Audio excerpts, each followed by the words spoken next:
Honey. And I'm Harry. And today I have a special guest with he's actually a good friend of my husband, Jesse Guillory. Guillory. Okay, I'm terrible with all these names. But anyways, before we get started, we're going to be talking about the Mamou Mardi Gras. And I have to actually give a few shout outs to people that really helped me. Paul Fontenot, thank you so much for letting us use your some of your pictures. And I think it's the Cajun Girls Corner who let me use. They make masks and they let me use. So I really do appreciate that. But if you do want to go to the Mamou Mardi Gras, it is I'm gonna not say it right. It's called the Courir de Mardi Gras. I think I said it right. Courir de Mardi Gras, yeah. Courir de Mardi Gras. He told me right before we came on. I still messed it up. And it's in the Mardi Gras magazine. So if you want to get the magazine and you can dates after we tell you all about everything, you want to make a trip there, I absolutely go. I know my husband and I are going to try to go on Tuesday here because everything I'm finding out, it is cool. So welcome to the show. Thank you for being here. Well, thank you for having me. Absolutely. And actually, Jesse is originally from Eunice. Is that right? That is correct. Yes. So he knows, we were saying right before the show started, we're going to do more of a Cajun, right? Cajun Mardi Gras. Yeah, Cajun French Mardi Gras. Cajun French Mardi Gras. We're going to talk about Mamou. We're going to talk about all the different little places around. But let's get started because I know I was talking to Jesse on the phone yesterday, and it's like a book of knowledge. I know you teach. Yep, sure do. So he's a book of knowledge. He was telling me about the history of how, it all came to be, the mask. You might want to show everybody the mask real quick. Let them see the mask. Yeah, let's go ahead. Here's a little bit of the mask. There's the mask. And I was like, oh my gosh. And it's a screen, all this stuff. But he's going to tell you why they dress like this.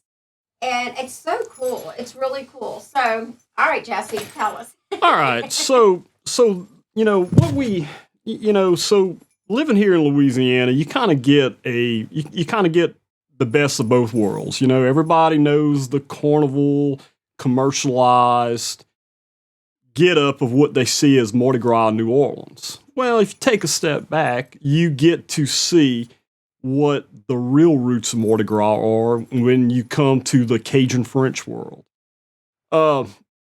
The Courir de Mardi Gras, or the Mardi Gras Run, the Mardi Gras dance, started getting its origin back around somewhere between the 14 and 1500s in France, okay? In good old Europe where most of us originated from. And this basically started where the peasants who were tied to the land kind of wanted to celebrate life. But they lived a very hard life. They were tied to the land. They worked very hard. And life expectancy wasn't really that long back then. But what happened was they wanted to go ahead and they wanted to celebrate, basically going into the Lenten season. And what they would end up doing is they would go ahead and they would beg and they would dance and they would beg for ingredients for, possibly like a community meal. That's where some of the items, such as you would get people to donate a rooster, okay? Or you get them to donate a chunk of onion or a clove of garlic or just something really, really minor. Or if they didn't have any ingredients, they may give you a couple of coins or something, and so forth. So during those times, they would go ahead and they would collect all that during the day, okay, for Fat Tuesday, in hopes to have something together for a celebration at the end of the day. And that's where the celebration of life started. You have to remember, there was no modern technology back then, so the way these people mostly entertained themselves was through dancing and music. Okay, so that's where you'd get a few people getting together with a couple of small instruments, and they'd have a good time. They'd do a little dancing, and they'd end up cooking for their neighbors at the end of the day. They basically go around to collect gumbo. And would it feed everybody? Yeah, it was something. It was something of similar. yeah, to it was that. something of a gumbo, and we all know, depending on what city block you on or or what town you're in these days, people will try to tell you something different on what a gumbo's constituted. But yeah, it was a community meal. Yes, You and know. the mask. I know you were saying like the outfits, like all this. Didn't the mask? Yeah, so that's another thing too. So back to the peasants, and then basically your aristocrats or your tax collectors. The tax collectors wanted to tax everything, and they had some very harsh tax rules back then. But the peasants and your working class folks figured out something. They couldn't tax what was given or begged for. So as these ingredients changed hands, none of this stuff could be taxed, and the aristocrats were kind of left out. Also, too, with the garbs they would wear and their garments, a lot of them wanted to make fun of the aristocrats.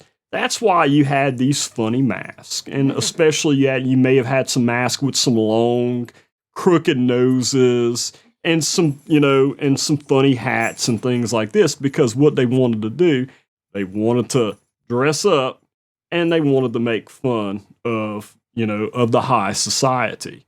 Okay. And I love that story. I love this story. Dad, why don't you bring up some of the masks? Because like because that was one of the things explaining this. I never understood why the mask. Yeah, and that's what it was. Yeah, it's kind of a comical show if you look at them there. You got some big noses, you got some big eyes, and if you look at them, some of them are a little off kiltered. So the mask, in a way, you could kind of get a laugh, or you could kind of look at them in horror a little bit. But But yeah, it makes sense what you said because I never knew that yeah. until you told me that why the mask, and I think a lot of people want to know why do. Yeah, and again, they wanted to hide their identity, and they wanted to make fun of the rich folks at the same time. Yeah. And then and then if you fast forward from medieval France into what is modern Louisiana and so forth, you kind of get the same thing. You have your carnival style commercialized, Mardi Gras that's in New Orleans, Lafayette, and even Mobile. And then you get over to the rural area where there's a lot less money. There's a lot less people that have formal wear. But what they want to do is they want to celebrate life, and they want to get dressed up, and they kind of make fun of the rich folks. And at the same time, they still participate in putting together a community Mardi Gras. I'm sorry, a community gumbo, and they celebrate Mardi Gras, and they just have a great time, doing this. Yeah, no, I absolutely, I didn't know that about that, and I was like, so interesting, love it. So we get to modern times like now. Yeah. But you know what? We also always, I want to say this, our state is always getting like Right. just let's just hammer such a rich. We have so much history, or amazing, just then like amazing, like it's just like your best, like you can somebody and like become really close friends. It's like there's no and you are like the whole area where like Eunice, Mamou, what's some of the other little towns over there? Crowley, they have Crowley. the tri-parish area. Great. Yeah, they are, and that's part of the heart of Acadiana. Yes. There's 9 parishes that make up the heart of Acadiana. It's going to be like Evangeline, Acadia, St. Landry, Lafayette, Iberia, St. Martin. Let's see here, St. Martin, Vermilion, and see here, maybe Jeff Davis. I'm not quite sure, but I know there is 9 of them, and those parishes. I mean, that is still where you see, the essence of the Cajun culture, and then also too, man, these are some resilient people. If you think all the way back from the 1400s up to now, you had your original Cajun settlers, you had your native Indians who were in the area. We do have a very rich Indian history here in Louisiana. You also had freed black people who lived in the South. A lot of people don't want to tell you those stories, but that's true. There were a lot of freed black people. And you also had your Frenchmen who were part of the Nova Scotia exile who had came over. And these were some very hardened French people who left France. They settled in a new home. They were kicked out by the British and then ended up down here. And then also, too, throughout time, and then you also had the complexities of the Civil War. So you had some very tough, resilient, and self-reliant people in this society over, 300 to 400 years. So they really mixed and meshed together, and they really created what you see in the way of what you see in the back roads of Louisiana these days. Yeah, I mean, and I think sometimes all those forgotten about people that live there. Oh, it's awesome. The history, Mardi Gras that's there now. I'm so ready to go. I mean, I love your outfit. Thanks, appreciate it. But so let's get to modern day. So like if I'm gonna go and let's say it's Saturday and I was reading, I think Country Road. Start off in the coffee. Oh yeah, oh yeah. Look. I will tell you, a Cajun Saturday morning, in my opinion, is a 12-ounce Coca-Cola and a link of Boudin. So, and to me, I did that a bunch growing up, and I enjoy it. It is great stuff. Well, I love Boudin. I've never had it for breakfast, but I bet you it'd be good if I threw some eggs.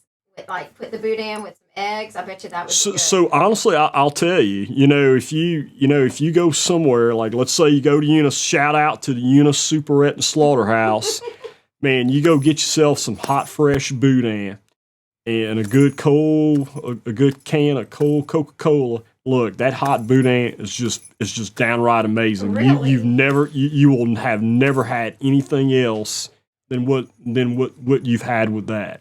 Also, too, what they also like to tell you too is a proper Mardi Gras lunch is actually going to be a hard-boiled egg and also link of Boudin and a cold can of Coca-Cola. So wow, yeah, that's definitely crazy. So I was reading too. So I don't know if you've heard of T-Boys. Oh yeah, and Fred's. Yeah, T-Boys. Yeah, T-Boys actually has T-Boys Boudin, and they're actually kind of a specialty meat shop. They have a location in Mamou and in Eunice. Oh, really? Oh yeah. And then there's and then Fred's. I'm trying to think real quick. I think it may be a bar. I'm not quite remembering. At Fred's Lounge. Fred's Lounge on Main Street. Yes. Yes, they said they would host different Cajun bands. Yeah, so actually, Fred's Lounge on Saturday morning has a Cajun jam session. Really? 7:00, you could be in Fred's on Saturday morning drinking a cold beer at 7 a.m. and you just listening to the local musicians just getting down and playing a little music. Oh my gosh! Yeah. They were saying like the party. Okay, so starts on 6. That's right. That is the main drag in Mamou. Yes, it is. Yes, it is. Okay. Yeah. So Dad, are we having some technical difficulties? Yeah, a little bit. Microphone problems. But, okay. Should we pause for a second? No, I don't know how to fix it, so we're just going to see if we get both of you on the same mic right here. Okay. Can everybody hear me? Is that better? Do you want me to scoot up some? No, Oh, sorry. just. Yeah, you can scoot up a little bit and Okay. talk a little louder. Okay. There we go. Okay. All right. I'll talk louder. Tell me if this is better. Okay. Yeah, that's working good. Okay. All right. So tell us. I'm so sorry we had technical difficulties. No, it's all right. I'm so embarrassed. I'm sorry about that. All good. It's the At least the engineer's power didn't fault. go out. I know. Oh my gosh. Well, we're live. So That's right. So when you're live, crazy stuff always happens. That's right. That's right. So I do apologize. No, all good. Anyway, so it starts. So I'm going to re-say that because I don't know if people heard me or not. So it starts on 6th Street, right? That's where on Saturdays. Yeah, it starts on 6th Street, and I'll even add one here to you. Fred's Lounge is actually on the historical register of historical places. Oh, really? Yes. So if you go up to Fred's Lounge, you will see the Okay. bronze plaque on the building. Okay, So, and that's Fred's crazy. Lounge is in the vicinity of Kazan's Hotel, which is still Okay. operational in Mamou. I actually Hotel Cajun. I That's wrote that right. down. So tell me, is that like a super old hotel? It is a super old hotel, Oh, and and gosh. it is like completely old school. Really? You are not you will not be going to the Holiday Inn. You will be going to literally a hotel that was built probably in the eras of the 20s and the 30s. Oh wow. Yeah, and the place is immaculate. Really? Yes. Oh, I definitely would love to see that. Now, I was reading too about they have all kind of like, they were saying like baseball teams or like little softball teams. They would have all kind of homemade food. Oh yeah. People would be selling down the streets on Saturday. That's right. So yeah, so like Mamou, like the Mamou Mardi Gras Festival, and they do the same thing in Eunice too. Okay, so tell us a little bit about the Eunice then. Yeah, Which so is pretty much starting on Friday. Friday? There's live music. There's food vendors on basically the main business street, which is 2nd Street. And you got live music. You got multiple stages. You got a couple of bars that are in the vicinity. So you have access to plenty of adult beverages and good live entertainment. So yeah, so I was reading too. I think the city provides all that, right? Yeah, so the city manages it. Manages it. Okay. Yeah, so it's kind of considered the Eunice Mardi Gras Festival Okay. and so forth, and it pretty much stretches from Friday all the way to midnight on Tuesday night. Oh wow. So Yeah. I was also reading in Mamou, which is different than like New Orleans and maybe here in Baton Rouge. I mean, Sunday should be a day of rest, but Mamou it is. Like they don't do anything maybe I misread that. Well, but they have the live music. they have the live music, but there's no there's no Mardi Gras run. Or there's no anything like- runs. Okay, yeah. And that kind of leads me into the next thing. So if you really wanted to be die hard with your Mardi Gras running, you literally can start on a Mardi Gras run on Saturday. Really? Yeah, you can go to Pocagna, which is out by Port Barry. They have a run on Saturday. Then Sunday they have a run in Church Point. Okay. And then Monday is Lundi Gras, and that's usually just where you have your street festivals, your live music and stuff like that. And then Tuesday, you could go ahead and you can hit what you want in the way of maybe Eunice. I think Basile even has one. Mamou has one. Ville Platte has one. A lot of these other towns have the traditional Mardi Gras run. And then, as I was saying earlier, before our conversation started, depending on what jurisdiction you're in, it just kind of depends on what the rules are going to be. Yeah. Like Church Point and Mamou are still very traditional. It's the men only that officially participate in Mardi Gras. And I mean, and other people can follow along too, but your horse riders and your revelers, they're all going to be men. Okay? Yeah. Now you can go see some alternate Mardi Gras, which is basically like you can go to T Mamou on Saturday out in the metropolis of Iota, Louisiana, and shout out to DI's Cajun Restaurant on Highway 97. They have a women's only run. Okay, you were telling us about that. Where Yeah. only the women dress up, and they go wow. out there and they're the revelers. and they chase the chickens and all that good So stuff. where is that the women do that? This is going to be in the region what they call Mamou. Mamou. Okay. And this is going to be near Iota, Louisiana. Iota. Okay, Yeah. and that's on. Sorry, what day is that? Monday. That's going to be on Saturday. Saturday. Okay. Yeah. Okay. So many different. I'm sorry. Oh no, that's fine. It's a lot. No, I'm trying to get it all straight, and I don't want to give anybody the wrong information. The one thing I did read, there's a lot of like rice farms over there. And crawfish. It is nothing but it's flat land. So It's all flat land. it is, it's crawfish farms, Okay. rice farms, and soybean farms. Okay. Well, that was. I mean, that's. Yeah. We got to get our crawfish. Huh? That's right. I know. That's right.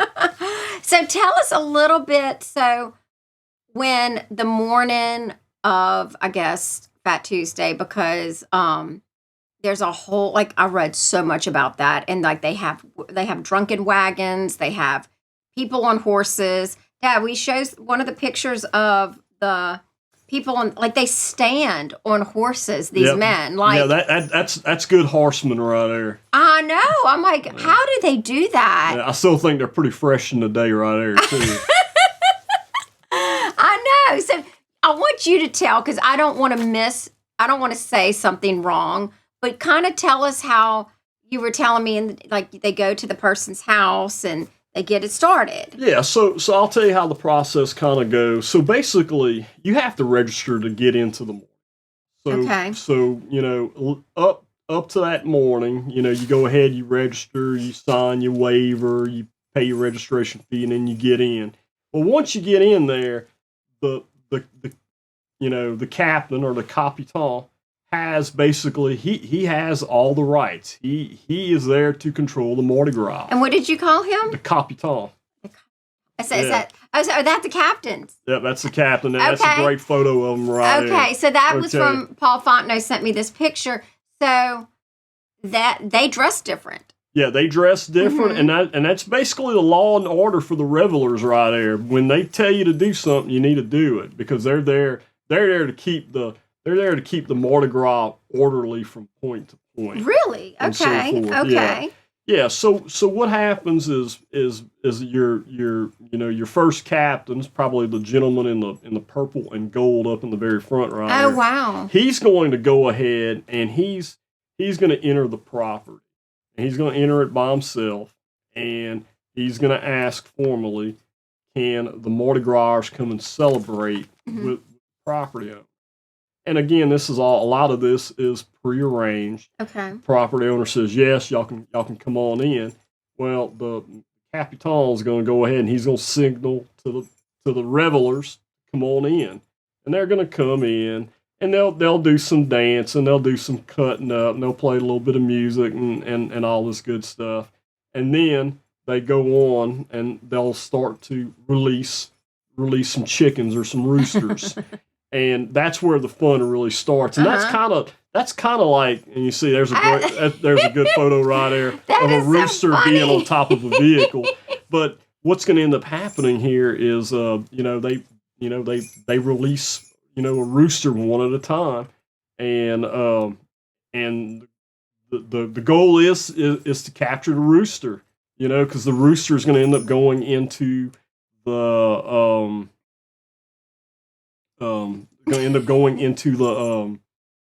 the gumbo at the end of the day. So it's really So great. let me ask you: do they really do y'all just catch those chickens and roosters, or do y'all really cook them?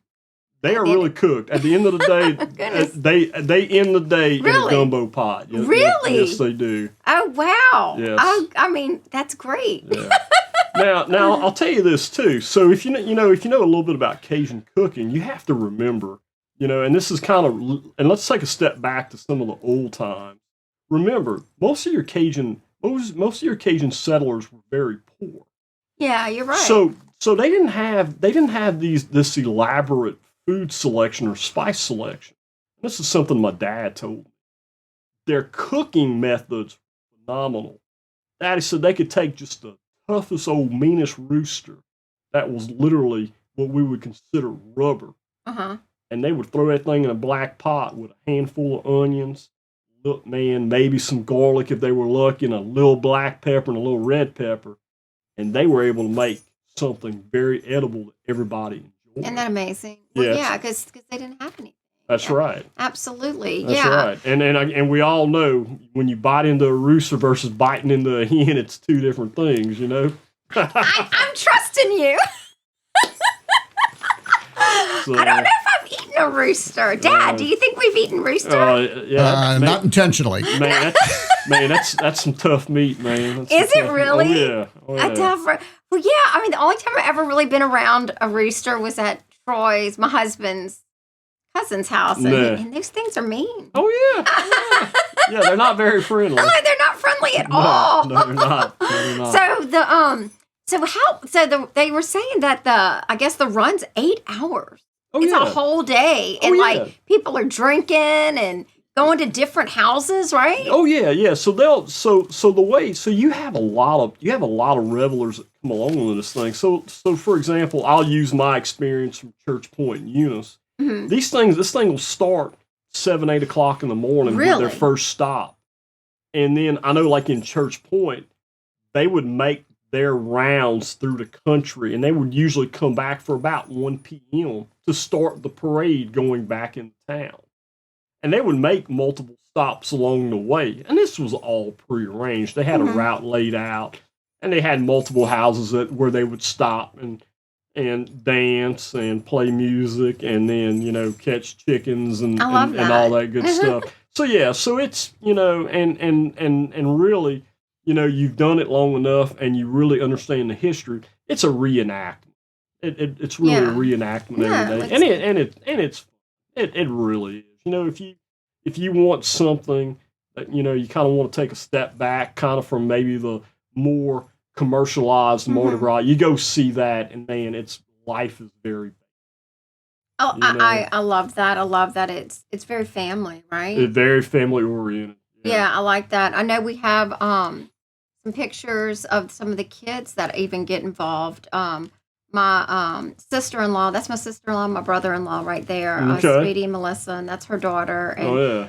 And I think those are some of her grandkids, or maybe some, I'm not sure, but yeah, he's got a is that a rooster or a chicken? I can't tell. No, I can't quite tell from which this one. angle.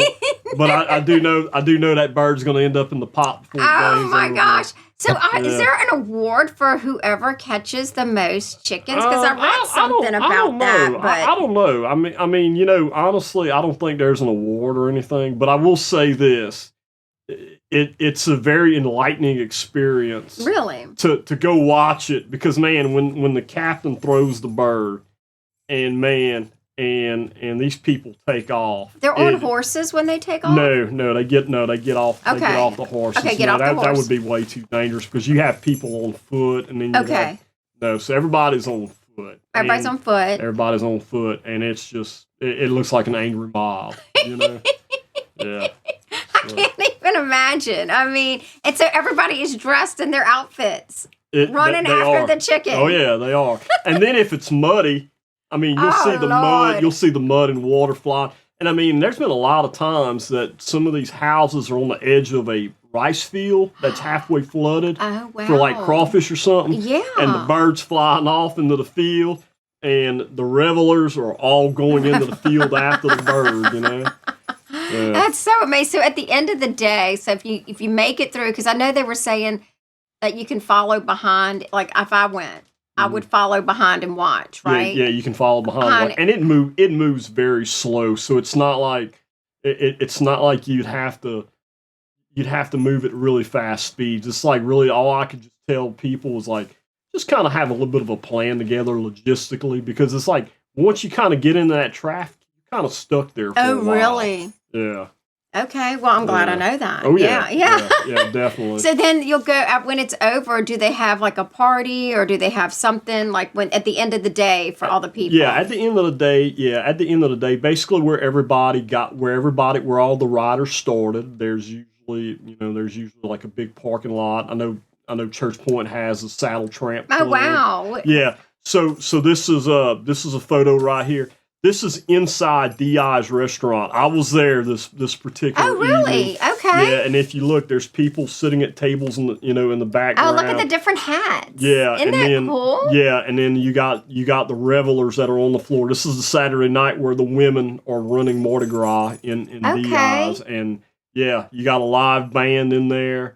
And I mean, it's just. Look how packed it is. It's a melee. It really is. So, oh my gosh, that is crazy! Look at that, all those people, and I love all the. And I guess everybody has like a little different. Everybody has a different costume. No two can be alike, right? I guess not. I guess not, because I tried to get one, and I didn't have time to get Eunice or Mamou to go get one, so I had to use this thing. So.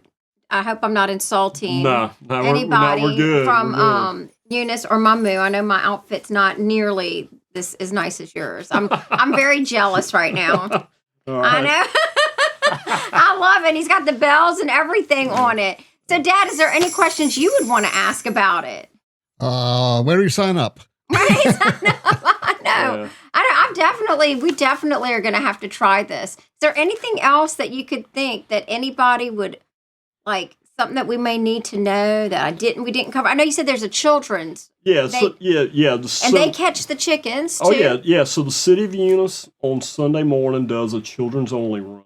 And they try to take the adults out of it, and they're of course you can go with your child and stuff, but they make it very family oriented. No alcohol, no nothing. I mean, they try to That's keep it. So nice. They try to keep it to the purest form of letting the children have a good time and stuff.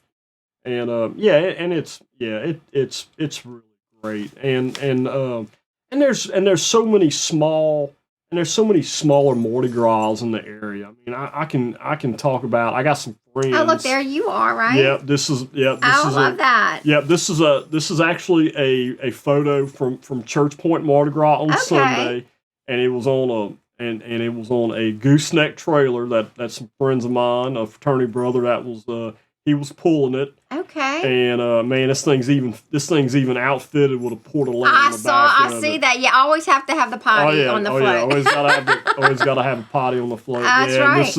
And this is our crew right here. So okay. Yeah, some good Acadiana folks here. So women can be on this one, or they were just on there? No, women can't be on horseback, but they can be on a trailer. Oh, really? Yeah. Okay. And so everybody is here on the trailer having a good time, and that's what I love about this Louisiana history. Like, people don't get it, but like I know, like my daughters, they played sports, and they have friends from all over, and it's kind of like, I know even in New Orleans, it's similar to like how it is in Eunice and Mamou, where there's certain parades where women do not ride the floats. That's right. And they have floats they can ride. They have like crews, and I think and there's, I think, Harry Connick's Orpheus, there's women and men can ride that, but like the big boys, it's Endymion and Bacchus, only men, Dad, riders, I think.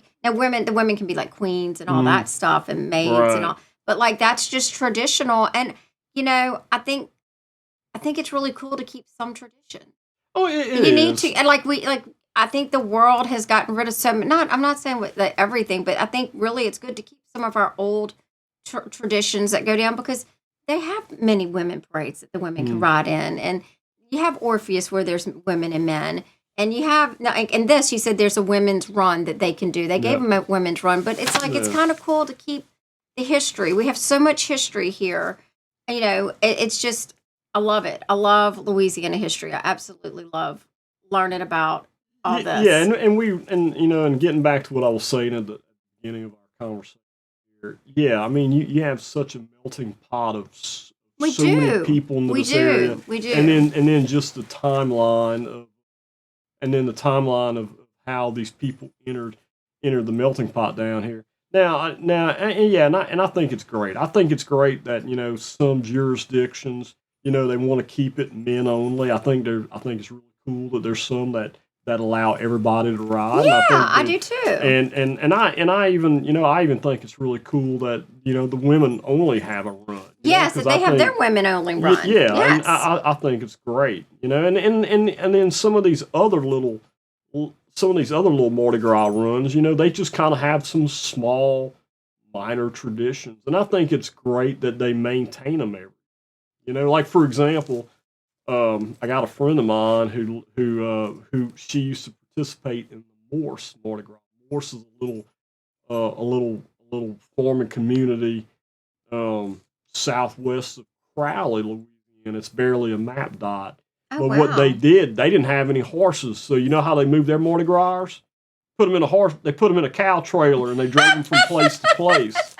And that's kind of cool. I like that. I love that. See, this I like is so that's cool. That's kind of cool, and that's a shout out. That's a shout out to Candy Lejean out in Dural, Louisiana.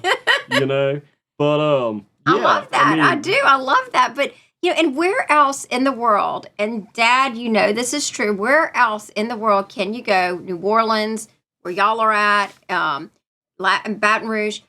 Everybody, we really get along. There's so many, we have so many visitors that come, and we don't really have that many problems with all the people that come. I think it's a beautiful thing. I think people should come. I think people should go and experience Mamou, Eunice, all the different smaller Mardi Gras, because there's such a rich culture there. I think, we need to, New Orleans is great too. Baton Rouge is great. All the Lafayette. But we have so much I'm telling you, we have so much culture, and everybody I really feel like everybody really does get along for the amount of people that come. There's. Yeah, no, not at all. And then, also, I totally get it. Yeah, I think for the, I guess, big picture wise, yeah. Big picture. We have very little trouble.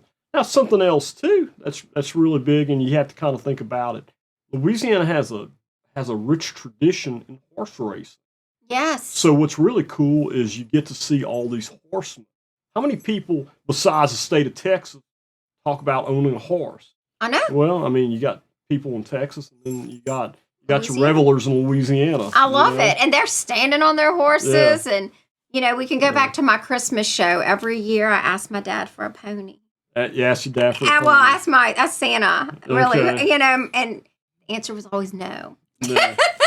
I don't understand, but yes, the answer was always no. Look, I'll tell you this, but maybe you're not asking the right Santa, because I know Santa that has an authorized agent at really 1242 Luray Drive. He's got a pony? So shout out to the authorized agent of Santa that lives there. Oh, he's right down the street. He's right down the street. I should have been knocking at his door asking for a big old horse instead. I thought, I could have a pony in Kenilworth. Yeah, you could do that. Yeah, definitely. But anyways, well, Jesse, thank you so much for being here. We covered so much.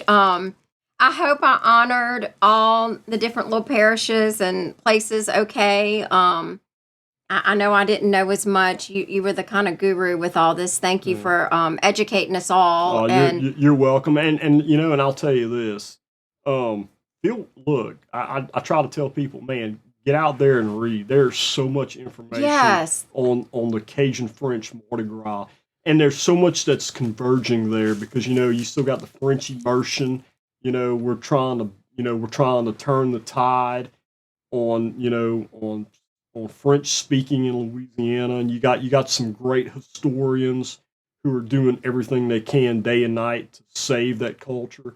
Man, we also have a great Cajun French music culture in Louisiana. Matter of fact, last week, if you knew this, we lost a legend. Industry legend last week in Joel Saunier. And God bless his soul, he was a great Cajun musician. And all these things help to make up our culture. And we do such a good job. And the great thing is Mardi Gras is almost a place where you can bring all those things. 100%. Mardi Gras brings people together, so much history, so many cool things that go on. I mean, if you haven't been, you gotta go. You gotta go to Mardi Gras somewheres in the state of Louisiana. We got so many different ones. Find the one that fits you best. That's right. But anyways, put your mask back on so everybody can see it. Love the mask. All right. Well, thank you for being here, Jesse. And anything, Dad? Nothing else you got to say? Thank you so much, Jesse. And we want to remind everybody that we have another show next week. And if you're not all Mardi Gras out already, it's going to be about New Orleans Mardi Gras and Endymion. So join us then, will you? All right. Thank you. Good night. Good night.